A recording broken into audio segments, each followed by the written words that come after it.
nothing to lose, so I can't stop, won't stop falling into you. My God, oh my God, 'cause no one's gonna love me like you do. Alright, I've got nothing to lose, so I can't stop, won't stop falling into you. Alright, alright, I'm falling into you. I'm falling into you, my God. I'm falling into you. I'm falling into you. I'm falling into you. I'm falling into you.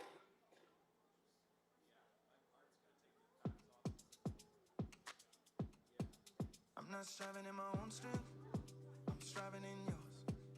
I'm not trying to find my own way, I'm walking that course. Not thinking about my own plans, thinking about yours. With you my steps are safe, you motion me forward. Yeah, and now I'm moving at a different pace. And no matter what I'm gonna face, I know that nothing's gonna go to waste. 'Cause I'll be running for you, you're my momentum.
never gonna let me down. Sing it out with us this morning.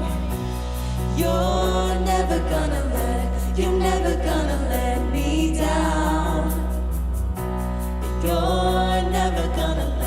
You're never gonna let me down. No. You're never gonna let me down. You're never gonna let me down. You're never gonna let me down. You're never gonna let me down.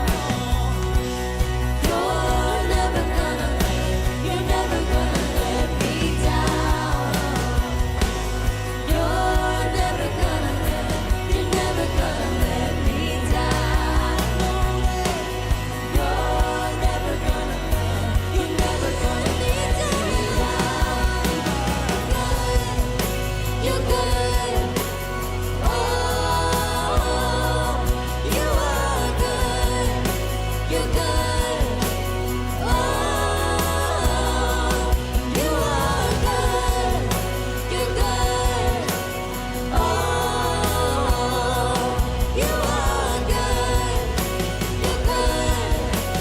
Oh.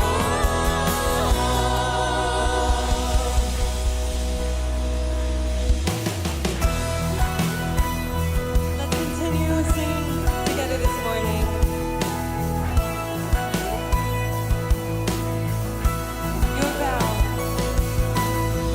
Your vows are covenant unbroken. You made it known through history. Your love will never be unfaithful. Never walk out on me. Never walk out on me. And I have no reason to doubt you. I have no reason to doubt you. No, who you have been, you'll always be. And all the stories still unfolding. With everything that I've seen, how could I not believe? Oh, you are a promise keeper, and your word will never fail. My heart can trust you, Jesus. I won't be overwhelmed. My eyes are gonna see miracles and victories. You are a promise keeper, and your word will never fail.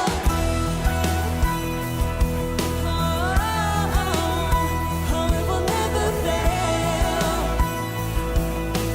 You will return.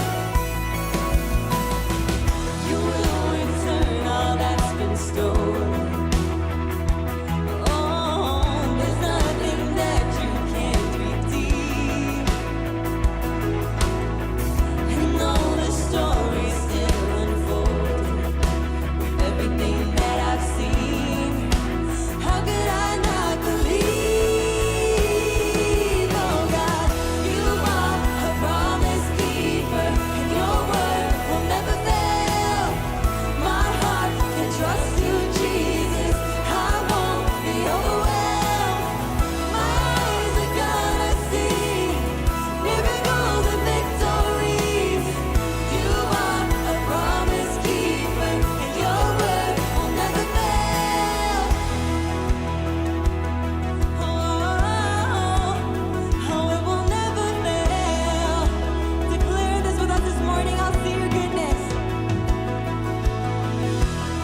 salvation comes not through our works or our circumstances, but through Christ alone. My hope is built on nothing less than Jesus' blood and righteousness.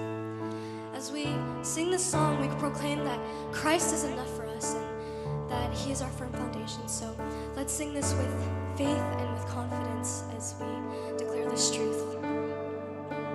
My hope is built on nothing less than Jesus' blood and righteousness.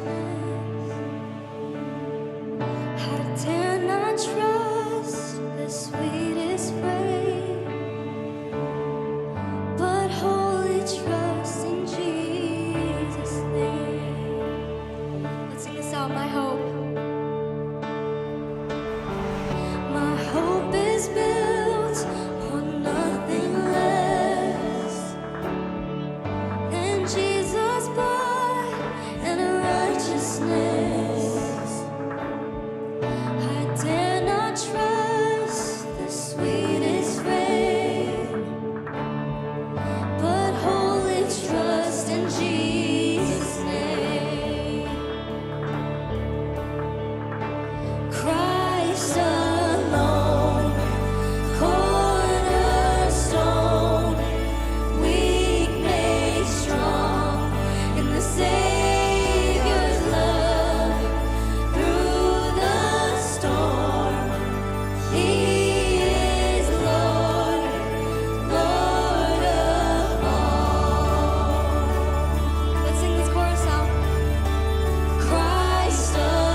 Good morning, everybody.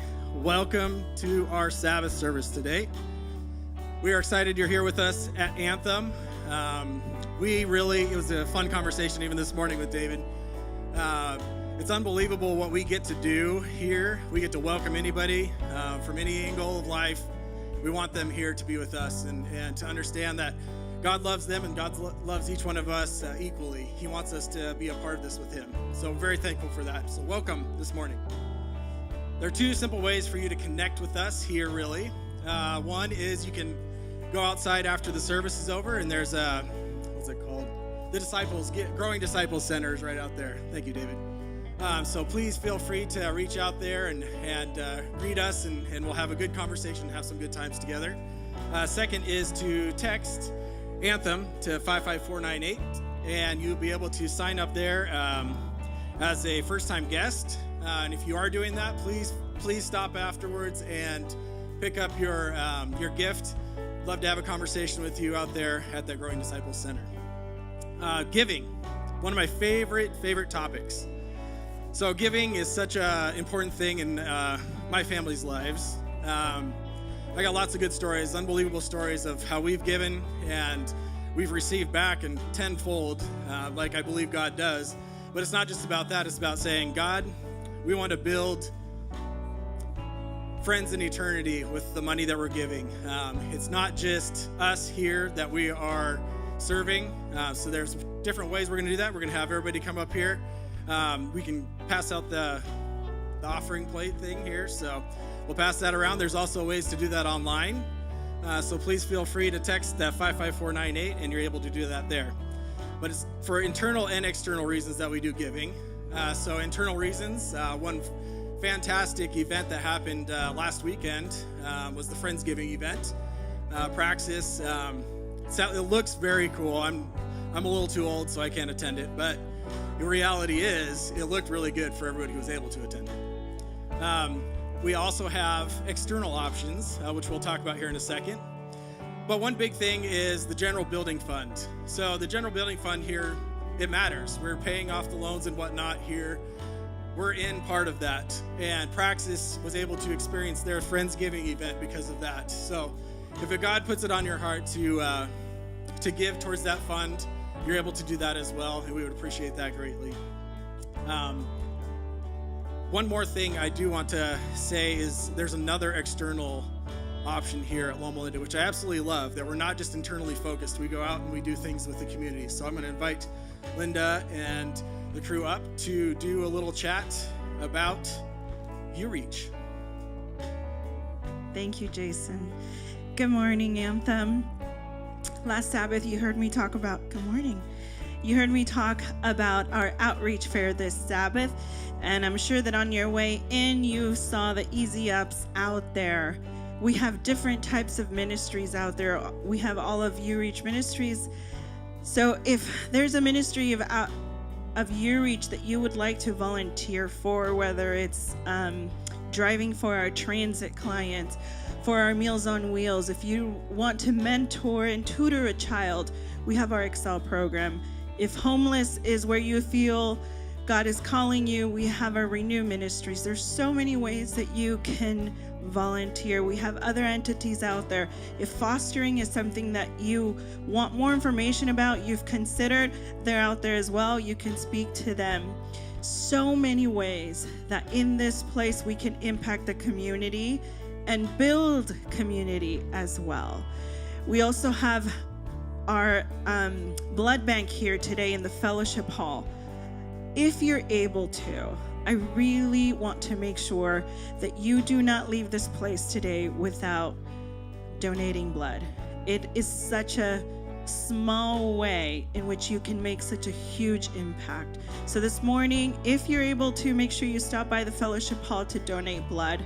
And the last thing is, every Sabbath for the Thanksgiving Sabbath, we have a Thanksgiving offering that all our church gathers. What we collect on that Sabbath goes to help support all our UReach ministries. It's really the way that our ministry is able to continue to function.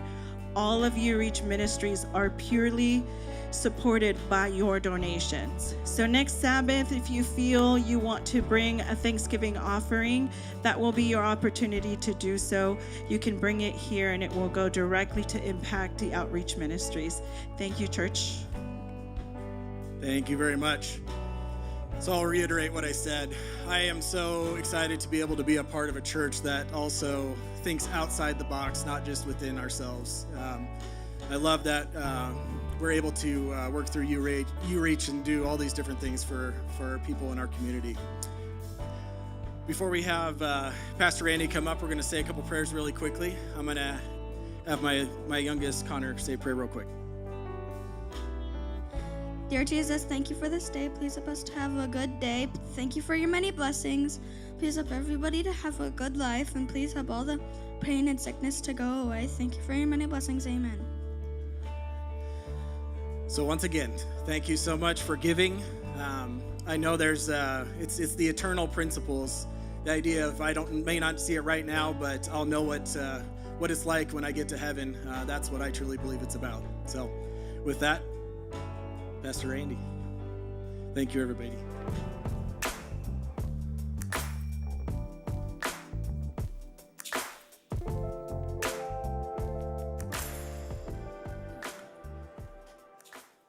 Good morning, Anthem.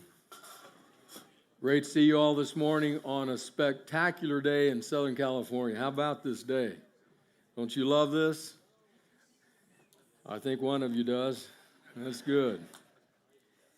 So the author's name is Keith Meyer. Keith Meyer tells the story about teaching his 5-year-old son to ride a bicycle without training wheels. Some of you will remember that.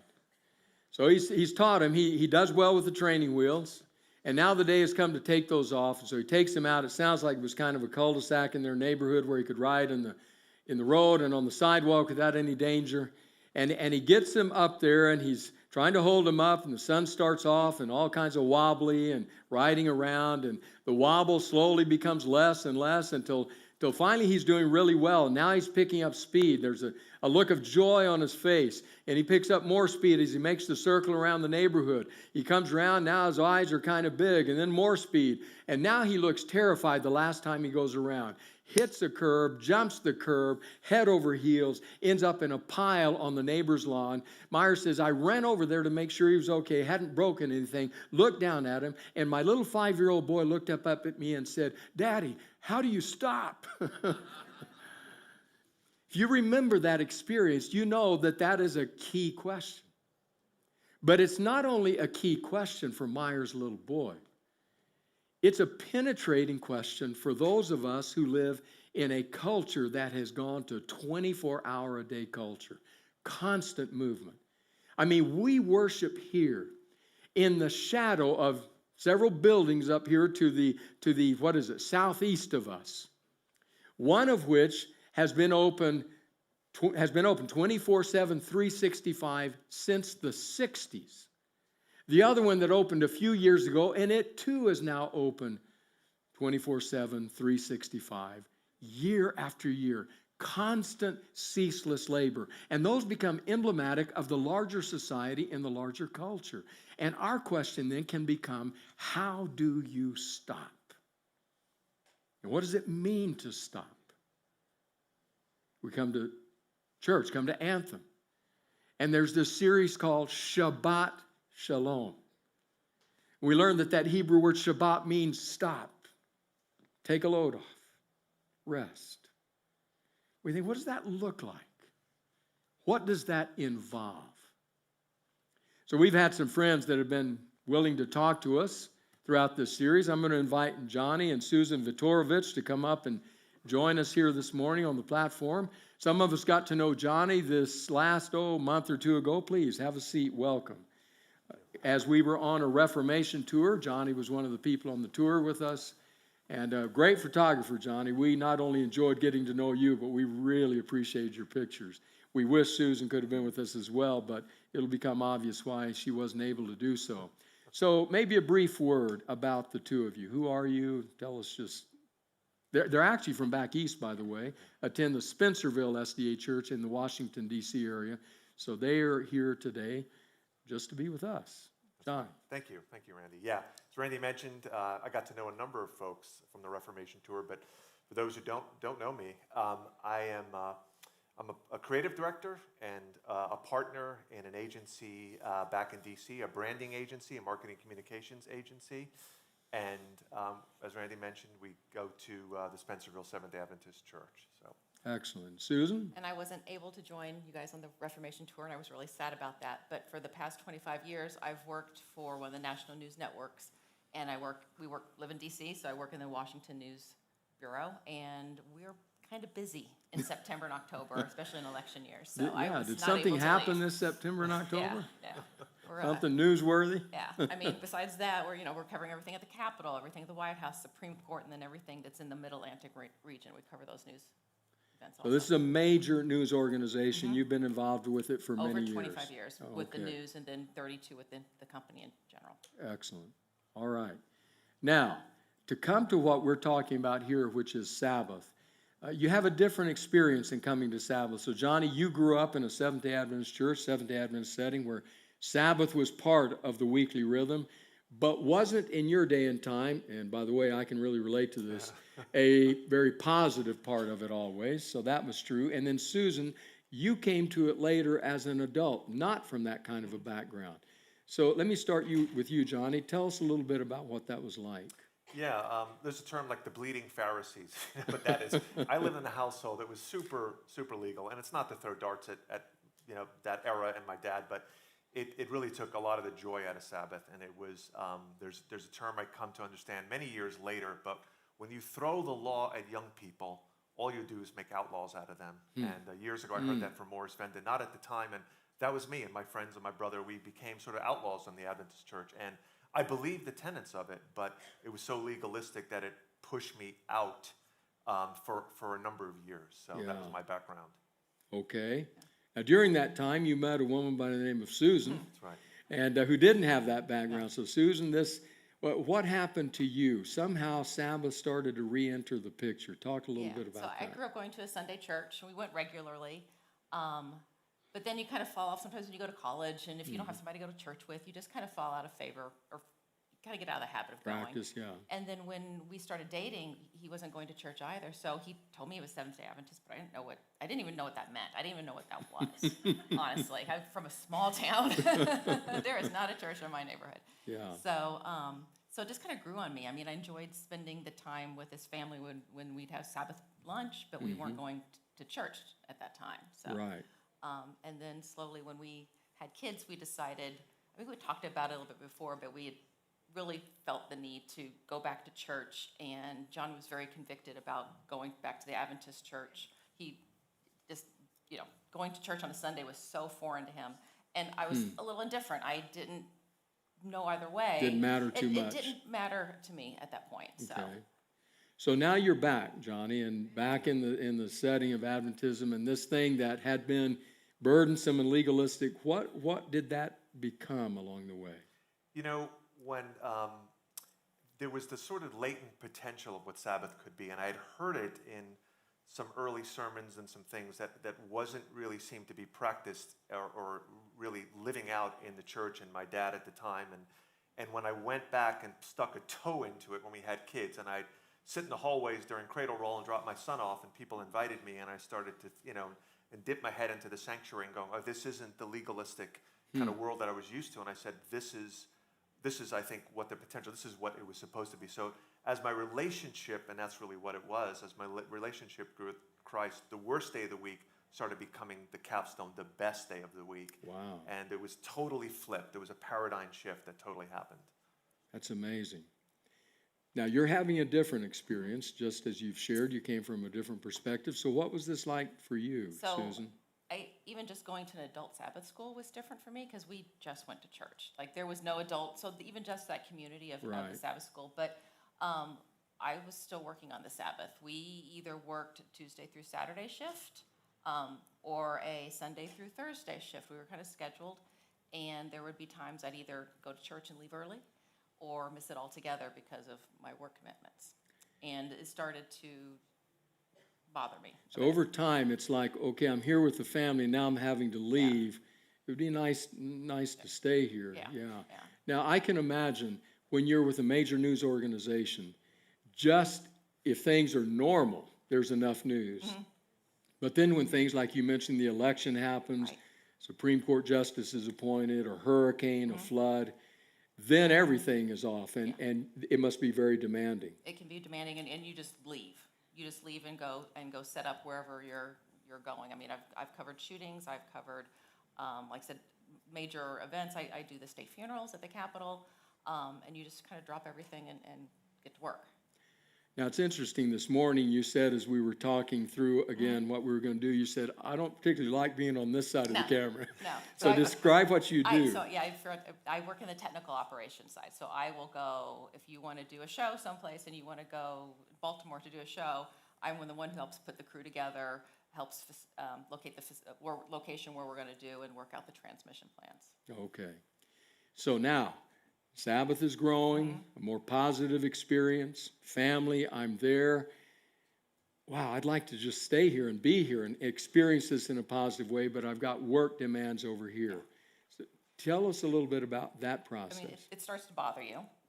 Part of it is you're enjoying what you're doing and you want to be with your friends and family. So, I mean, there's two parts of it, but because of the nature of what we were doing, I decided, I don't even think I cleared it with John, I just did it, to go to my boss and say, how about I just take the Sunday through Thursday shift, do it consistently, but I'll be the one doing the early morning show. I'll be in between 4 and 5 a.m. in the morning every Sunday morning. On Sunday morning? Sunday mornings, and that was not the most popular shift to do. So he didn't have any objections to me doing We all it. get up at 4 a.m. on Sunday. We're not sure why that wouldn't be popular, right? Wow.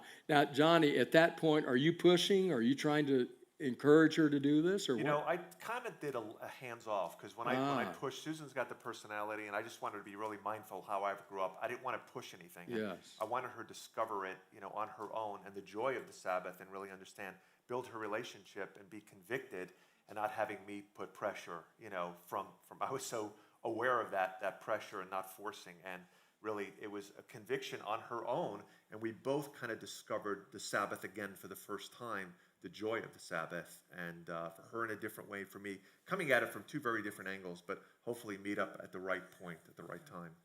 So where we're going to leave it this morning, Susan, is that you're thinking, okay, I'm going to go to my boss, I'm going to make this kind of a suggestion about what I could do, then I can enjoy and celebrate Sabbath with my family and still maintain a job that's important and meaningful.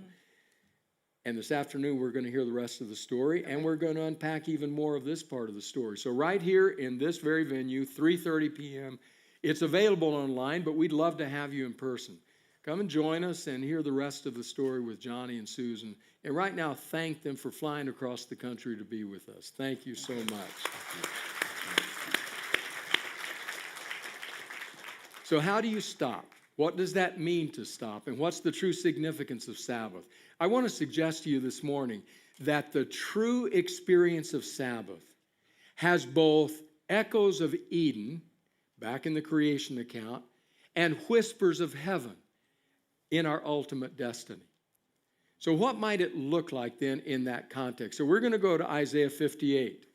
We're going to read the first part of the chapter. It's the bulk of the chapter with just a few comments between verses. And as we go through this, I would imagine that you're going to be saying in your mind, wait a second. I thought this was about Sabbath, and that yet what you're reading about is fasting. Well, hang on, we'll get there, because in this chapter, Isaiah, at the inspiration of the Spirit of God, discusses two religious disciplines that are practiced in his world: fasting and Sabbath. And we have to kind of understand what he's saying about fasting in order to understand what he says about Sabbath. So God gives Isaiah this message that's honestly a pretty brutal message. He says, okay, this is what I want you to say, and I want you to say it with all the vigor you have. This is the kind of message some preachers love and some preachers don't love because they're so hard. So listen to what happens. Isaiah 58:1. This is the message. Shout with the voice of a trumpet blast. Shout aloud. Don't be timid. Tell my people Israel of their sins. That's God's directive. I want you to trumpet this across the land. All right, so this must be a pretty important message, God. All right, what is it? Yet they act so pious. Verse 2. They come to the temple every day and seem delighted to learn all about me. They act like a righteous nation that would never abandon the laws of its God. They ask me to take action on their behalf, pretending they want to be near me. We have fasted before you, they say. Why aren't you impressed? We have been very hard on ourselves, and you don't even notice it. All right, so the people are now complaining, according to God. They're saying, look at all we're doing for you. We're even fasting. We're depriving ourselves from food. We're suffering. Don't you even notice that? God has a response, and it's a pretty strong one. Partway through verse 3, I will tell you why I respond. It's because you are fasting to please yourselves. Even while you fast, you keep on oppressing your workers. What good is fasting when you keep fighting and quarreling? This kind of fasting will never get you anywhere with me. You humble yourselves by going through the motions of penance, bowing your heads like reeds bending in the wind. You dress in burlap and cover yourself with ashes. Is this what you call fasting? Do you really think this will please the Lord? Wow. God feels this deeply, and he's telling Isaiah, I want you to communicate this to them. It's almost like somebody I heard said, it's almost as though God is saying, hey, listen, if you've just stopped eating, and that's all you're doing, you call that a fast, that's not a fast, that's a diet. I'm not interested in your diet. You do what you want with that, but don't call it a fast. Okay, God. Wow, that's pretty blistering, but so then exactly what do you want if what we're doing is not what you want? It continues, verse 6. No, this is the kind of fasting I want. Free those who are wrongly imprisoned. Lighten the burden of those who work for you. Let the oppressed go free and remove the chains that bind people. Share your food with the hungry. Give shelter to the homeless. Give clothes to those who need them. And do not hide from relatives who need your help. Whoa. So we could summarize what we've read to this point by saying this. In God's eyes, in God's mind, in God's words here, fasting does not equal just the fact that I stop eating. That's not sufficient. In fact, he's not interested in that. What God has been saying to this point in time is your religious rituals, if they're just rituals you're going through, just save yourself the trouble because they mean nothing to me. I have no interest in them. If it's just a religious ritual to make a show of it, that doesn't affect how you treat other people, especially people who have real need, even in your own family. That's what you're doing, just not eating and then mistreating people. Save it. I, for one, God says, am not interested. Now, we're going to read a little bit more of an extended section, this time from the Message, because I love the way Eugene Peterson paraphrased it. Where God is telling the people, okay, but if you do the kind of fast that I'm asking for, where you treat people with justice and with kindness and with mercy and grace, where you resolve issues with your family, where your religious practice is evident in the way you treat other people in your life, if you do that, I've got great things for you that will grow out of that kind of life. So listen to how he puts it. Eugene Peterson gives this section the title because it draws out of a line in the passage, a full life in the emptiest of places. So if you feel empty right now, you want to live a full life, listen to this. Do this and the lights will turn on and your lives will turn around at once. Your righteousness will pave the way. The glory of God will secure your passage. Then when you pray, God will answer. You'll call out for help and I'll say, here I am. If you get rid of unfair practices, quit blaming victims, quit gossiping about other people's sins, if you're generous with the hungry and start giving yourselves to the down and out, your lives will begin to glow in the darkness. Love that phrase. Your shadowed lives will be bathed in sunlight. I will always show you where to go. I'll give you a full life in the emptiest of places, firm muscles, strong bones. You'll be like a well-watered garden, a gurgling spring that never runs dry. You'll use the old rubbles of past lives to build anew. Rebuild the foundations from out of your past. You'll be known as those who can fix anything, restore old ruins, rebuild and renovate, make the community livable again. It's a life of absolute flourishing. It's echoes of Eden. It's whispers of heaven. God said, if this is the kind of fast in which you participate, so you take that meal, you might have eaten, and you give it to someone who's hungry. You realize that you're wanting to connect more deeply with me, so you go connect more deeply with your child whom you've mistreated legalistically. If you start living that kind of life, says God, then you will flourish. Now, right about there, somebody says, hang on a second. I'm looking up at the title of this series, Shabbat Shalom, and all you've talked about is fasting. I don't get it. All right. You're right. I'm glad you asked, because now we're going to turn the corner. Last two verses of the chapter. What we will take with us from the first 12 verses, however, is this. A true fast, which is the first spiritual discipline Isaiah discusses in this chapter, is not simply not eating. Not eating, that's a diet or that's something else, but that's not a fast. It has to do with how you treat others. In the same way, true Sabbath isn't just not working. Just not working, that's a day off. That's not Sabbath. So what then is Sabbath? Again, from Peterson's paraphrase, The Message, the last two verses of the chapter. Now, I want you to watch for something, because Peterson captures it well in The Message. You also see this in the New International Version and other translations. There is an if-then structure to these two verses about Sabbath. If, then. So watch for that. If you watch your step on the Sabbath and don't use my holy day for personal advantage. In other words, that first if is about others. It's not for personal advantage, others. If you treat the Sabbath as a day of joy, God's holy day as a celebration. So this if has to do with celebration, something joyful, something exciting, something that you thrive on. Third if you honor it by refusing business as usual, making money, running here and there. This is not business as usual. This is special. So notice the three ifs. If, number one, if it's about others. Number two, if it's about celebration. Number three, if it's about specialness. If all that's true, then you'll be free to enjoy God.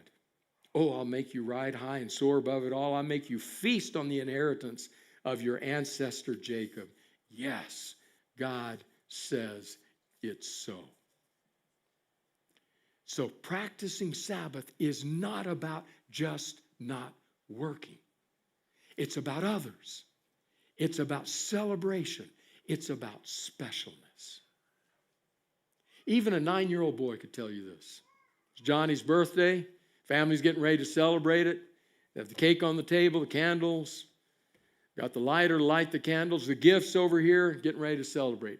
Unfortunately, in the bedroom, mom and dad are having it out. The kids can hear it through the doorway, which leads to them. Pretty soon they're shoving and yelling at each other in the living room, and everything's all mixed up and messed up. And suddenly dad strides in and says, "Get in here, we're going to celebrate Johnny's birthday." So the family comes in, dragging into it. And there they are. Everything is ready. Cake's ready, candles ready, gifts ready. And everybody is angry. A 9-year-old boy will tell you, "I don't want that. I don't want that cake. I don't want those candles. I don't want those gifts. I want people to be happy." A 9-year-old can tell you that.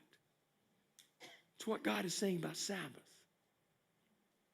Thinking about that made me think of the story I heard Gary Smalley tell about a husband and wife who were really stressed out with each other. I don't know where they were. Maybe they were breakfast on a Sabbath morning getting ready to go to church. I don't know. They're really stressed out and they were having it out.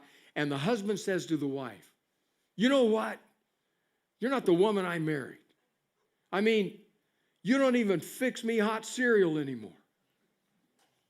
The wife looked at him and said, if you want hot cereal, light your cornflakes on fire. That's just a tiny bit hostile. Now, what if that family is getting ready for church? They get the kids in the car, they drive to LLUC, they're coming to Anthem, and they park in the structure across the street, and everybody's stressed, the door's open, everybody piles out and comes up, and then something miraculous happens stepping onto the church campus. How you doing? We're great. How you all doing? Great. Happy Sabbath. Pastor, good to see you. Good week? Yeah, how'd you? Oh, great week. We're all good. And the kids are like, what? What's wrong with these people? This is a facade. And that's exactly where some of it, I wasn't there this morning, just to be clear, but I have been there before, and some of you might have been. That's what God is talking about. The true experience of Sabbath, it's not just that you stopped working. It's not just that you came to church. The true experience of Sabbath is not business as usual. It's about others. It's about celebration. It's about specialness. That's Sabbath. So I want to read you an extended quote from John Mark Comer. His book, The Ruthless Elimination of Hurry. Some of you have told me you're reading it. I hope all of you read it. Now I want to set the stage for this quote from Comer by saying this. Comer is not a Seventh-day Adventist. That is not his background.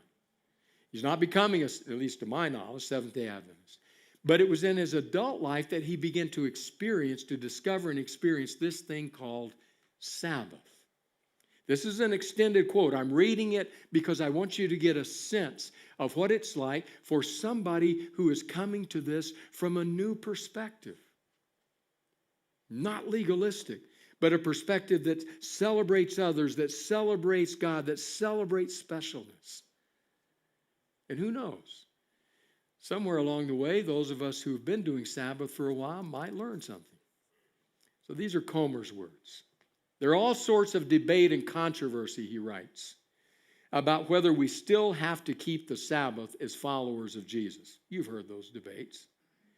I'm in a minority that thinks we do.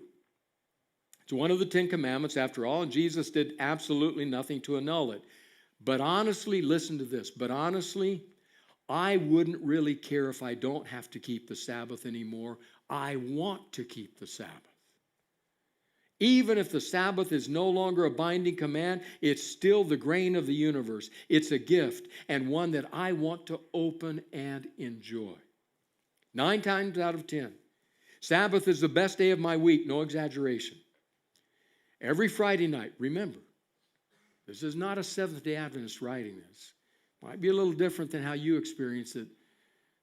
But honestly, I love this. Listen to this. Every Friday night, after Sabbath dinner, we bake a giant cookie in a cast iron pan. This is good stuff. A full square foot of chocolate yumminess. Then we dump a carton of ice cream on the top. Amen. Let it melt a little and eat it all straight out of the pan. It's some kind of symbolic nod to both our unity as a family and our collective love of sugar. May God be praised. As we indulge, we go around the table and share our highlight of the week. I feel like a broken record because I almost say, when it comes my turn to say this is my highlight of the week, I almost always say last Sabbath. Something spectacular usually has to go down to beat out the previous week's Sabbath for joy. The Sabbath is the day I feel most connected to God, most connected to my wife and family, to my own soul. It's the day I feel most awake and yet most at peace. The day I expect joy. The day that sets the tone for my entire week. He continues, on Wednesday or Thursday, I find myself saying under my breath, I can do this because I know Sabbath's coming. On Sunday and Monday, I find myself thinking, I can do this because I'm living off the Sabbath. When I remember, listen to this, when I remember my life before the Sabbath, I shudder. I never want to go back to Egypt.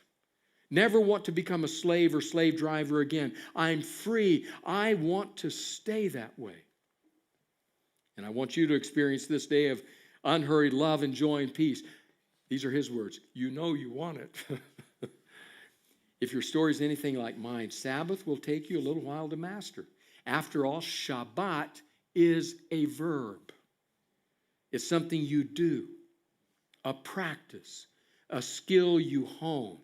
It took years of trial and error for me. As our kids age into their teens, our practice continues to adapt and iterate. Point being, this practice is so foreign and alien to our culture, foreign to it. Remember Meyer's son? How do you stop? This practice is so foreign and alien to our culture, says Comer, even our church culture, that it might take you a while to dial it in. That's okay. Remember, you're not in a hurry. To begin, just set aside a day, clear your schedule. Okay, right here, the next thing he says, this is where I started hyperventilating. Okay, as a Seventh-day Adventist. Next 4 words, he has them in all caps. Turn off your phone. I wanted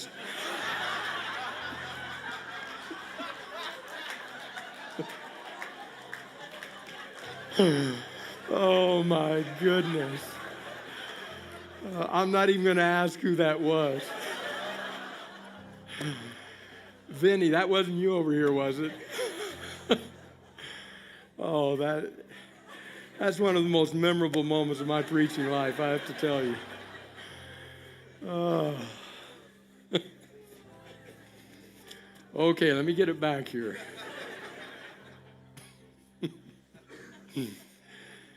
Okay, 4 words, all caps. Turn off your phone. Say a prayer to invite the Holy... Okay, say a prayer to... This is serious, okay? Say a prayer to invite the Holy Spirit into His presence. I can't even think straight. And then rest and worship in whatever way is life-giving to your soul. My family and I do this every week. Now, hate to be redundant, but just a reminder, this is not a Seventh-day Adventist. Listen to what he says next. Just before sunset on Friday, we finish up all our to-do list and homework and grocery shopping and responsibilities, power down all our devices, and then in parentheses he says, we literally put them all in a box and stow it in a closet. Took me a week to get over that. Stow it in a closet and gather around the table as a family.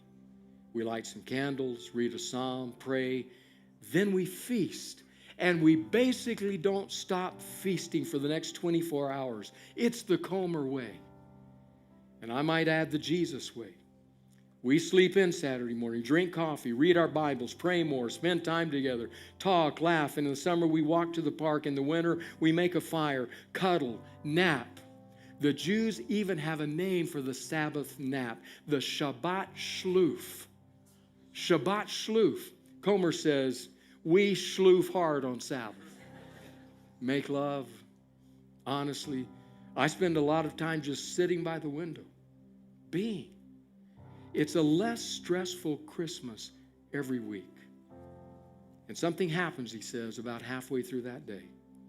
Something hard to put language to. It's like my soul catches up with my body.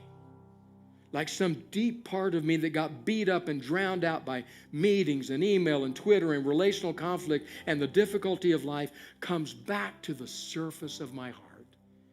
And I feel free.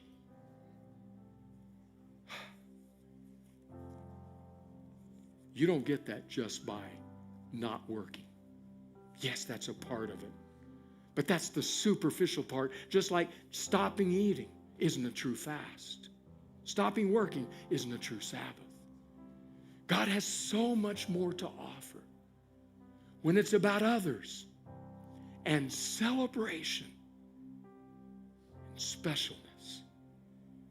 Because when we experience it in that way, there are echoes of Eden and whispers of heaven. That, friends, is Sabbath. So Shabbat Shalom. May you flourish.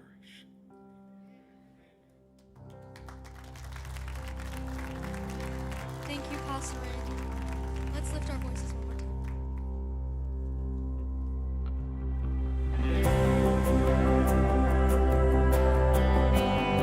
Come stand and sing with us.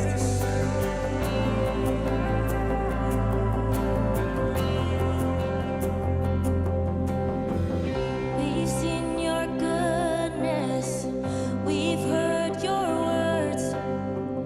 We've known your kindness. We've felt your stir. We've seen you working, leading our way. Seen your hand moving, guiding our day. We respond to who you are. We receive with open hearts. Now send us out to bring heaven to the darkness. We've been changed because of you. By your spirit you made us new. Now send us out to bring heaven to the darkness.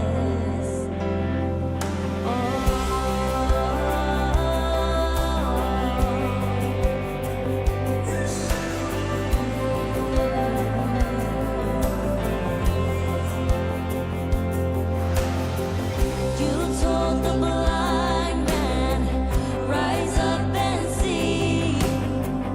You tell the hopeless, find hope in me. You free your people, break every chain. You fight for justice, heal those in pain. We respond to who you are. We receive with open hearts. So send us out to bring heaven to the darkness. We've been changed because of you. By your spirit you made us new. Now send us out to bring heaven to the darkness. Open our hearts, fill us with fire. Spirit, move now, give us desire. Teach us to love, we're ready to be made new. And this is our prayer, we only have one. Your kingdom here, your will be done. Show us your heart, we're ready for what you'll do. Oh, show us your heart, fill us with fire. Spirit, move now, give us desire. Teach us to love, we're ready to be made new. And oh, this is our prayer, we only have one. Your kingdom here, your will be done. Show us your heart, we're ready for what you'll do.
everybody else is taken.